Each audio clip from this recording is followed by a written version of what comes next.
Claude Lejallet, le maire de Tréfléan, petite commune au nord de Vannes, 2300 habitants, proche de Vannes, comme je le disais tout de suite, à moins de 15 minutes, avec deux axes importants. Et Tréfléan se trouve à l'angle droit de ces deux axes importants, Vannes-Rennes par la 166 et puis Vannes-Nantes par la 165. Petite commune attractive du fait qu'elle se trouve proche de Vannes, je le disais bien, membre de Golfe du Morbihan, Vannes Agglomération. On a d'ailleurs de très très beaux points de vue sur le Golfe du Morbihan à partir de Tréfléan.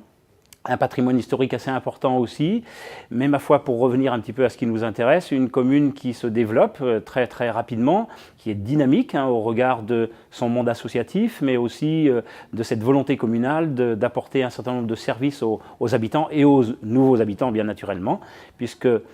en moins de 5 ans, on a 250 habitants de plus sur la commune, sans oublier bien sûr deux écoles, une école privée et une école publique, d'une centaine d'enfants dans chacune, avec des services se rattachant qui touchent la garderie périscolaire, restaurant scolaire, un réseau de transport tout à fait développé pour tous. Et on a un projet justement de construction d'un pôle de santé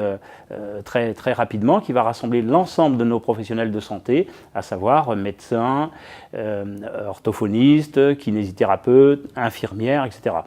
On a aussi un deuxième projet qui est l'aménagement sud de la mairie qui est en train de se terminer, un projet qui permettra de faire venir l'ensemble des habitants en centre-bourg, notamment autour d'un plan d'eau magnifique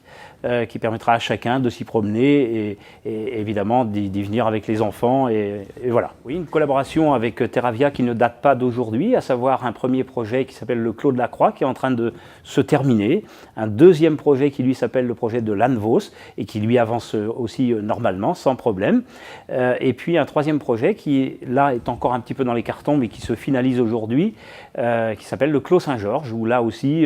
les populations pourraient être accueillies sans problème sur notre belle commune.